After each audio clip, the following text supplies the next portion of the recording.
Bienvenue dans cette vidéo où on va s'attaquer au codage du système de log qu'on a vu déjà dans la vidéo précédente où on s'est beaucoup attardé sur l'algorithmie. Mais maintenant, on va carrément se mettre devant l'écran et on va coder.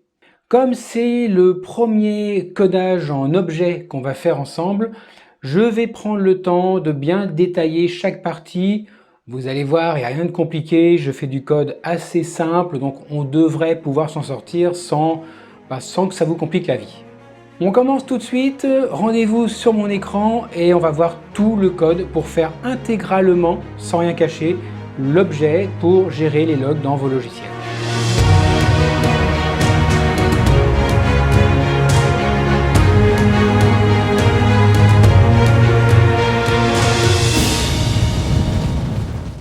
Bon, nous voici sur Meta Editor et là on va coder, on va vraiment coder l'objet des logs pour gérer les logs dans tous les types de logiciels. Alors on va créer donc un objet. Pour ça, on va aller dans Fichier et on va faire Nouveau fichier. Là, on a le choix, on peut choisir entre un robot, un script, une bibliothèque, plein de choses. Nous, on va faire une nouvelle classe. On fait suivant. La classe, on va l'appeler clog, dans un fichier qu'on va s'appeler log, oui, très très bien. Le copyright, l'auteur, on va dire que c'est moi, mais vous pouvez mettre votre nom, il n'y a pas de risque, enfin ça va, hein. Vous faites ce que vous voulez.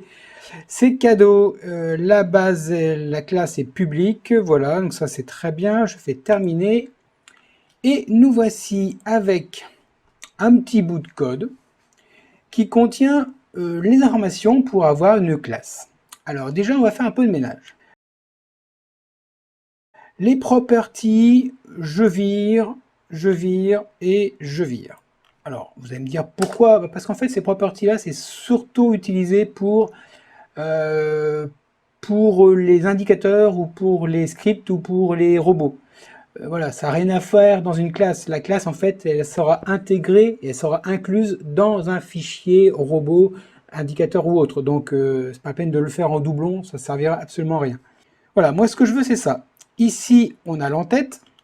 Ici, on a le prototypage de la classe, donc l'aspect, je ne sais pas, vous appelez ça comme vous voulez.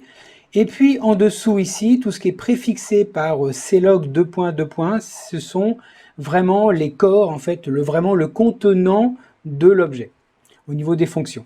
Donc là, il y en a deux. Ici, c'est ce qu'on appelle le constructeur. C'est la fonction qui sera appelée automatiquement quand on va créer l'objet. Et ici, c'est le destructeur, avec un petit tilde devant le nom. C'est la fonction qui sera appelée, quoi qu'il arrive, dès qu'on va supprimer l'objet. Généralement, pour l'entête, moi, je mets ce genre de choses. Je dis vraiment à quoi ça peut servir, donc gère les logs pour une appli.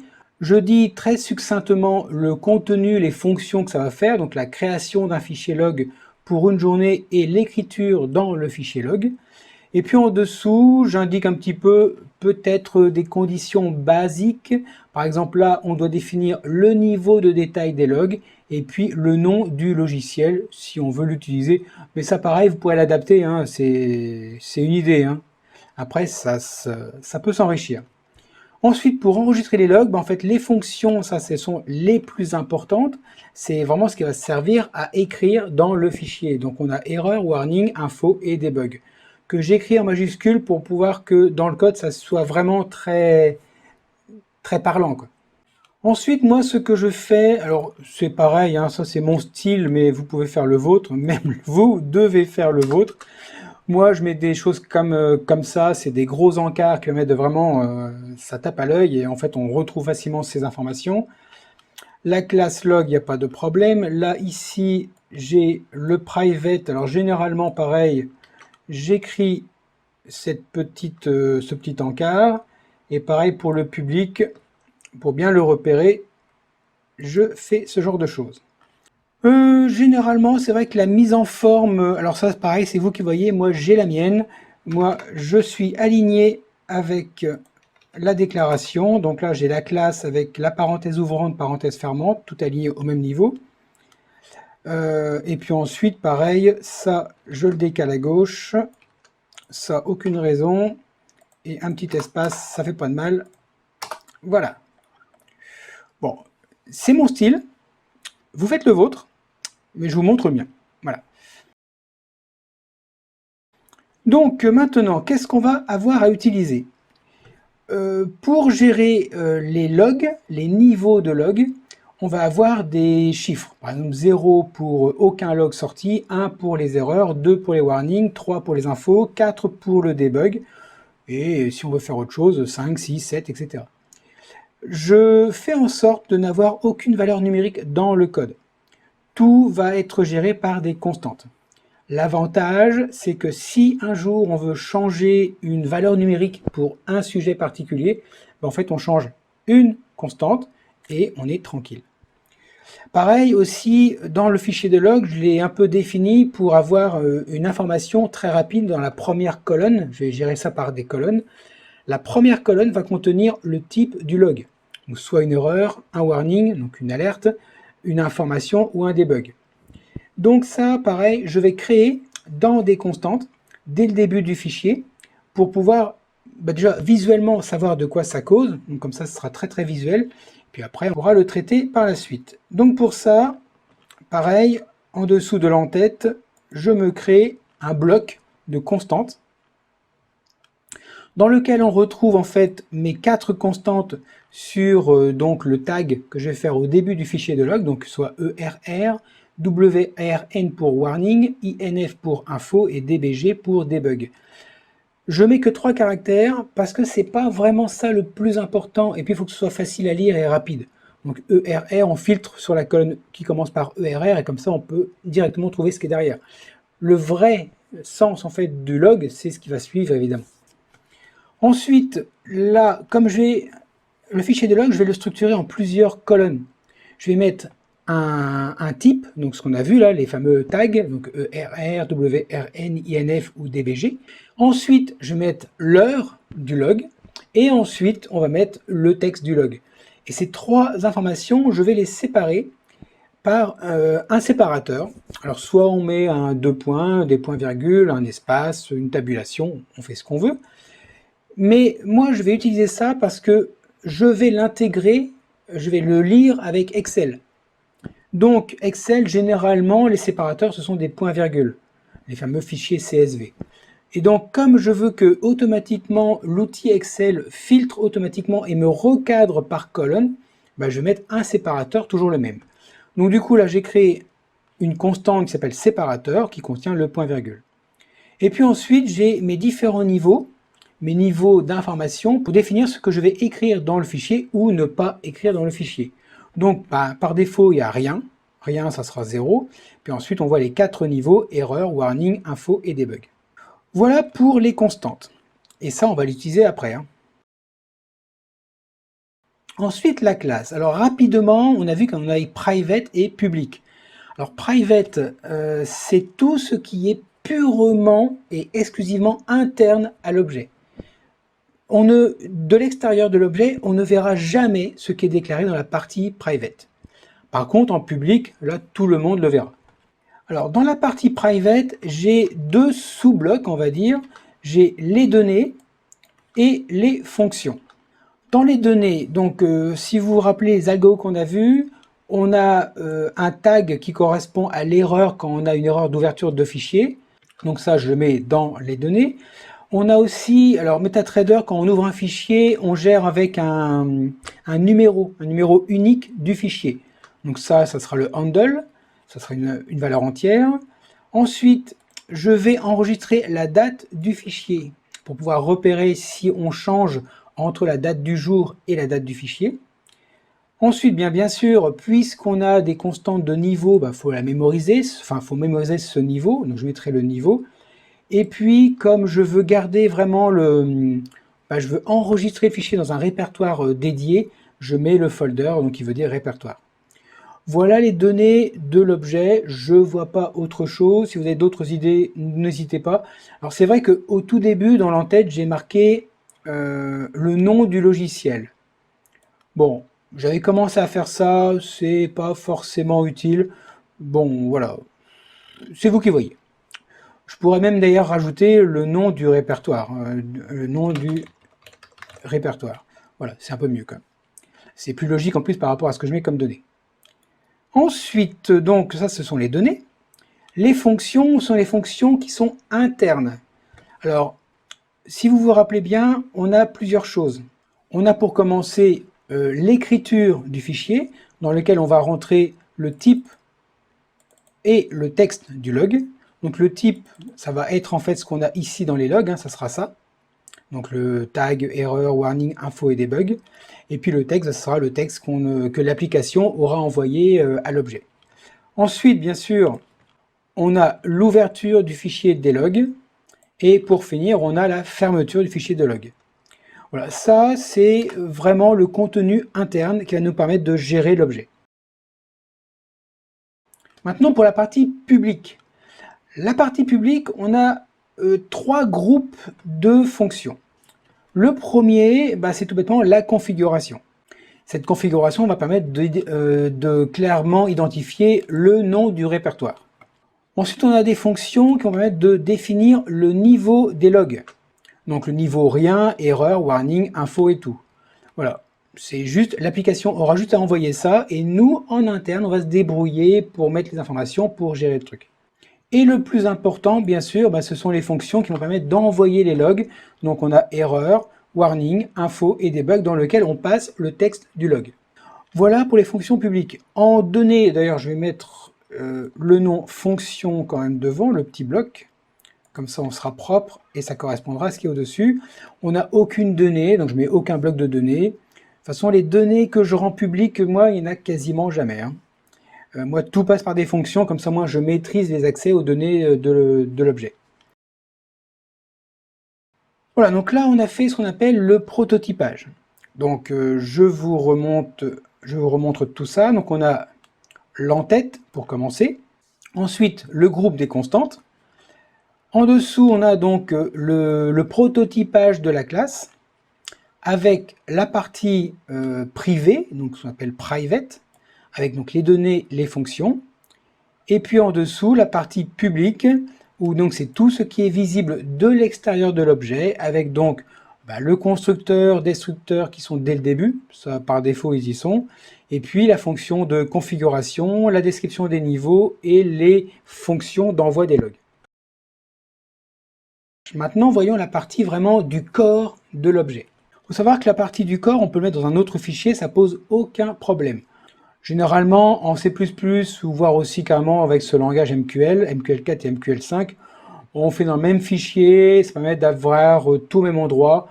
Tant que les tailles de fichiers sont assez normales, on peut faire comme ça.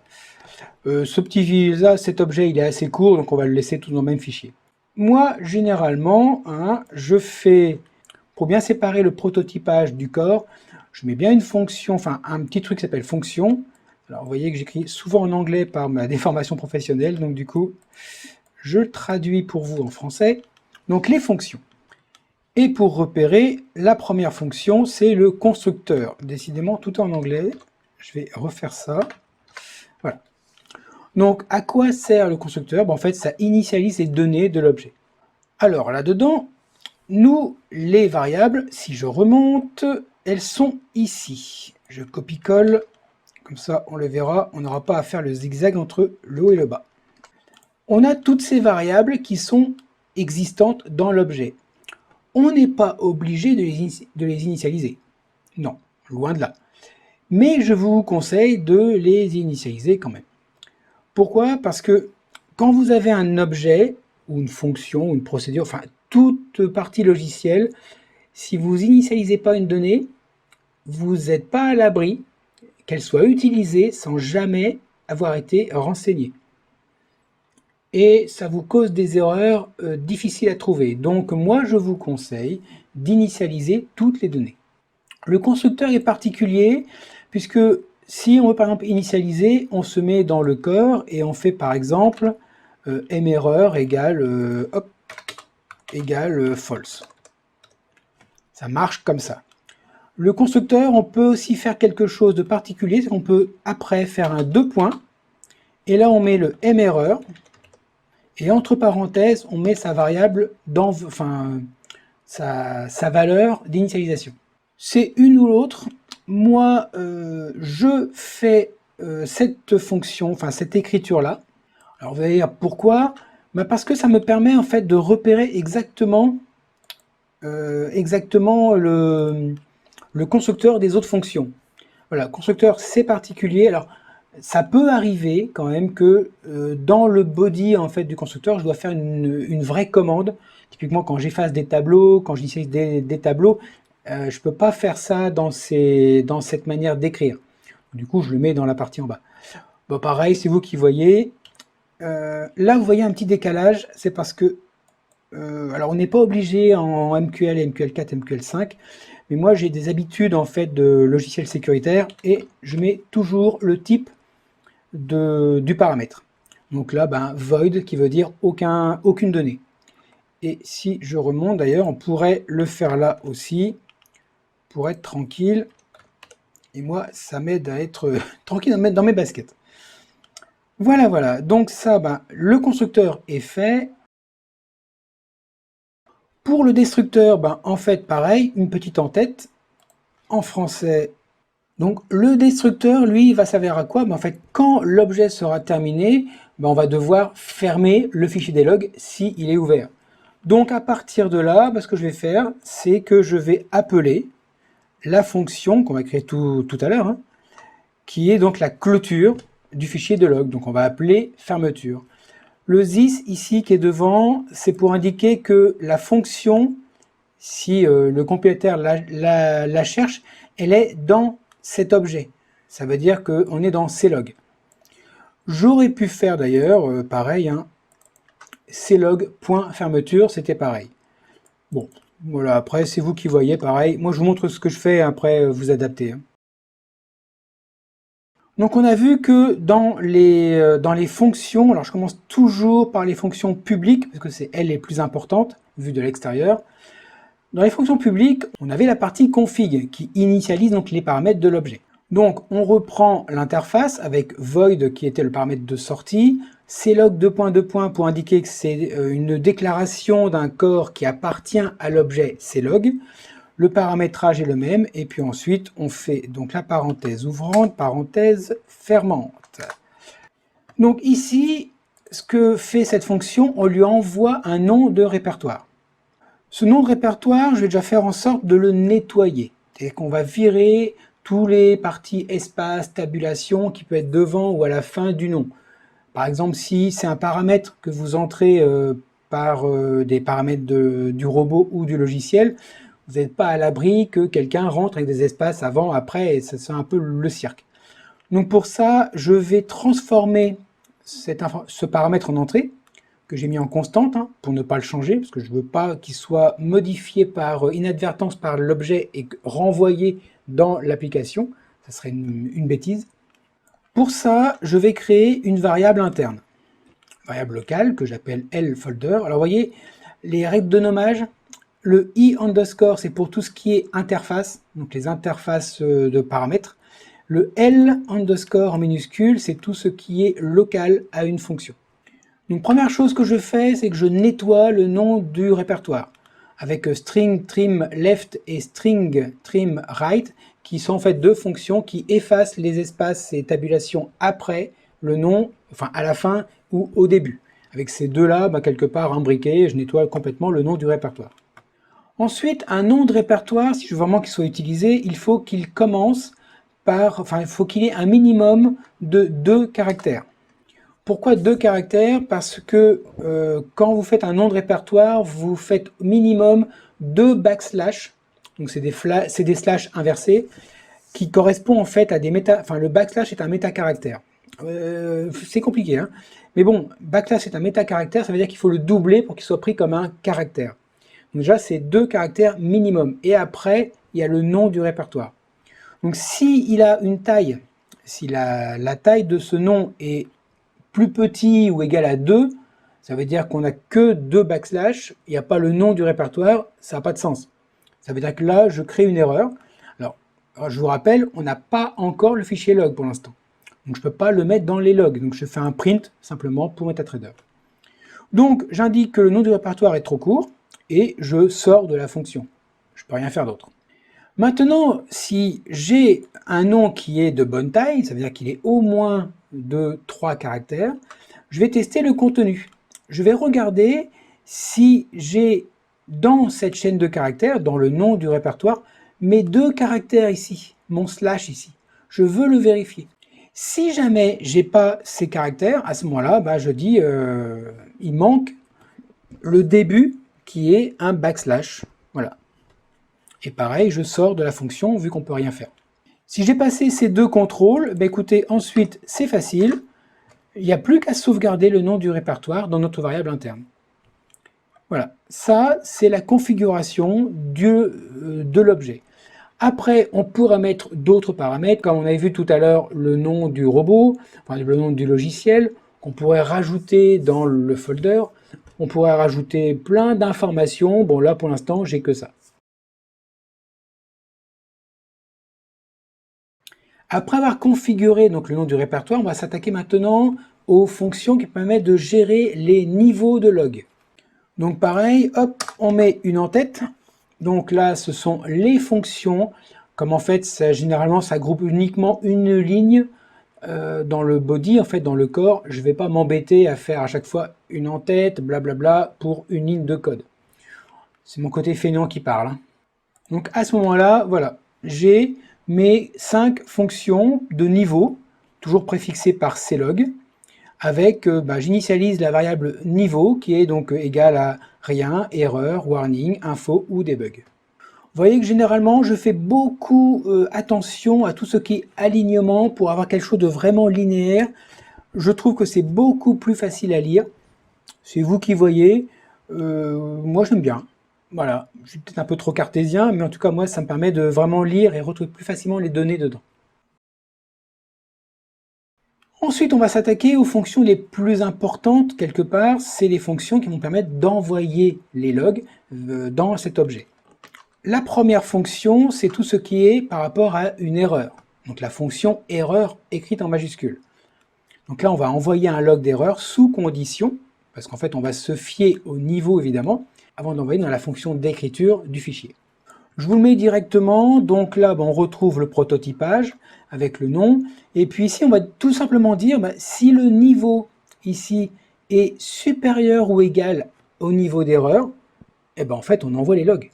Donc on appelle la fonction d'écriture avec le tag sur les erreurs et le texte qu'on a passé ici. Donc ça c'est pour les logs d'erreur. Si on regarde maintenant pour les warnings, l'en-tête est quasiment le même, sauf que ça parle de warning, évidemment, enfin, d'alerte, si vous préférez. Et pour le code, ça ressemble beaucoup, sauf qu'au lieu de parler de niveau erreur, c'est niveau warning. Au niveau du tag, au lieu de passer de erreur, on parle de warning. C'est tout. Pour l'information, c'est pareil, c'est info avec niveau info et le tag info. Bon, c'est pas très compliqué. Je vous laisse deviner pour le debug, ou je vous montre quand même. Allez, et je vous montre donc pour la fin. Le debug s'appelle debug avec le niveau debug et le tag debug. C'est pas plus compliqué. Ça, déjà, on a fait 250 lignes de code. Et vous voyez que généralement, si on retire toute la partie blabla que je mets avec les en-têtes et les sauts de ligne et tout ça, c'est un code qui est assez petit. Mais le fait de mettre des en-têtes, ça permet de clarifier le code et d'être plus facile d'accès. À ce niveau-là, on a fini tout ce qui était visible de l'extérieur. Alors si vous compilez, ça ne marchera pas, évidemment. Mais en tout cas, on a quelque chose qui peut fonctionner vu de l'extérieur. Maintenant, il manque différentes choses, les fonctions privées, évidemment.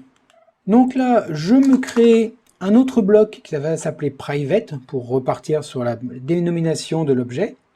Et donc on va avoir nos 3 fonctions. Donc la première, c'est l'écriture de fichier. Donc là, on va enregistrer un log dans le fichier de log et on passe 2 paramètres. Le type de log au format texte, donc on a vu avec les constantes, et le texte du log. Donc on retrouve le prototypage avec la fonction écriture et les 2 paramètres ici, en constante toujours parce que j'ai aucun intérêt de les mettre autres et de risquer de les modifier. Voilà, c'est comme ça que ça fonctionne. Et maintenant, on va reprendre l'algorithme que je vous mets sur l'écran et on va remplir au fur et à mesure, comme on a vu sur l'algorithme. On commence par tester si le fichier est ouvert ou non. Alors le handle, lui, il sera supérieur ou égal à 0 si le fichier est ouvert. Donc quelque part, on dit si c'est supérieur ou égal à 0, je vais traiter un fichier ouvert. Ensuite, on va vérifier si la date a changé. Donc je prends le jour et le mois de la date courante, de la date locale, par rapport à la date qu'on va avoir enregistrée quand le fichier aura été ouvert. Si c'est différent, là un test est différent, bah à ce moment-là, c'est simple, je ferme le fichier de log. Et voilà, on a fait toute la partie qui était traitée quand le fichier était ouvert. C'est la partie de l'algo qui est ici. Après ce bloc-là, bah en fait, on va tenter d'ouvrir le fichier. Alors évidemment, s'il n'est pas encore ouvert, hein, s'il est ouvert, on ne fera rien. Et pour finir cette fonction, bah c'est très simple. On va, bien sûr, si le fichier est ouvert, hein, donc c'est la même condition qu'ici. Si le fichier est bien ouvert, bah on va écrire dans le fichier, qui a ce numéro-là, le type qu'on a passé en paramètre, ici, le séparateur, la date du jour en heures, minutes, secondes, et après un séparateur, le texte du log. Et voilà, avec ça, on a écrit dans le fichier. Alors, on a quand même deux fonctions ici, hein, fermeture et ouverture. On voit de suite. On va commencer par la plus facile, la fermeture, parce que là, il n'y a pas grand-chose à faire. Donc là, c'est uniquement pour fermer le fichier, et bien sûr, on ne ferme le fichier que s'il est ouvert. Fermer un fichier fermé, il n'y a pas de sens. En plus, la variable handle ne sera pas renseignée, on va avoir des erreurs. Ça serait ridicule de se créer ses propres erreurs. Donc là, je regarde, est-ce que le fichier est ouvert? S'il est ouvert, je le ferme. Voilà. Comme l'algo, c'est très simple. Quand je vous ai présenté l'algorithme, en fait, je vous avais dit peut-être ça vaudra le coup d'effacer les variables parce que ça évite d'avoir des choses qui sont initialisées et qui n'ont pas de sens. Et là, effectivement, j'efface les variables, donc je mets à -1 et la date, je l'efface complètement. Pour la variable handle, une petite information, là j'ai mis des valeurs numériques, alors qu'au début de la vidéo, j'ai dit que je ne mettais pas des valeurs numériques. On a moyen, il y a des constantes pour les handles. Vous avez par exemple invalide handle, qui d'ailleurs vaut quelque chose. Hein. Si on fait ça et qu'on va dans add MQL4, là vous voyez les invalide handle, ça vaut -1. Donc on peut aussi faire invalide handle, ça marche très bien. Voilà, là, ça sera bien mieux d'ailleurs. Pour les plus aguerris, cette valeur-là, on peut aussi la mettre ici avec un supérieur strictement. Voilà, ça veut dire que si c'est supérieur à -1, donc à partir de 0, à ce moment-là, on dit que le fichier est ouvert. Voilà, c'est l'un ou l'autre, hein, voilà, c'est comme vous voulez. Après avoir fermé, eh bien, écoutez, il nous reste la dernière fonction privée qui est celle d'ouverture du fichier. Après avoir fermé, eh bien, écoutez, il nous reste la dernière fonction privée qui est celle d'ouverture du fichier. Donc on a l'entête, évidemment, comme d'habitude. Donc on ouvre un nouveau fichier s'il n'est pas déjà ouvert. Là, on va faire le test pour savoir si le numéro du fichier est inférieur à 0. On pourrait dire aussi d'ailleurs égal invalide, invalide handle. Ça serait pareil, hein, puisque par défaut, on initialise à -1, donc à la valeur de invalide handle. Donc s'il est égal à invalide handle, ça veut dire que le fichier est fermé. Alors l'ouverture du fichier va être un peu plus complexe. Pourquoi? Parce qu'on va déjà commencer par initialiser la date du fichier. Bah, ça c'est facile. Dans la variable mdate, on va mettre le temps local, l'heure locale. C'est tout. Ensuite, on va créer le nom du fichier. Un peu plus compliqué. Ça correspond à quoi? Ça correspond au nom du répertoire qu'on a enregistré, plus la date du jour. Alors sans l'heure minute, hein, parce que ça sera l'heure minute sera dans le fichier. Nous, on veut que la date, donc le jour, mois, année. Donc on prend la date de l'année, on met le symbole, parce que c'est toujours intéressant de savoir sur quel symbole on travaille. Le symbole, c'est le marché. Hein. Par exemple, euro-dollar, par exemple. Et puis on met un petit suffixe qui s'appelle .log pour repérer les fichiers log.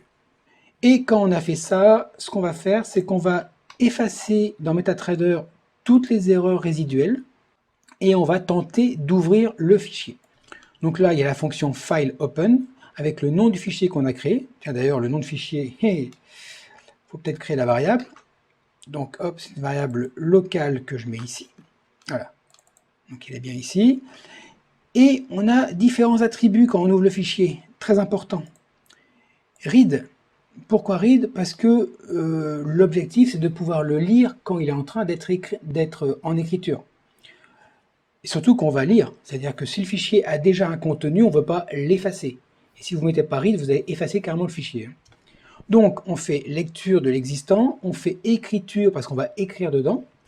C'est un fichier texte. Ça veut dire qu'on va pouvoir faire des writes avec des retours chariot, tout ça. C'est pas un fichier binaire, quoi.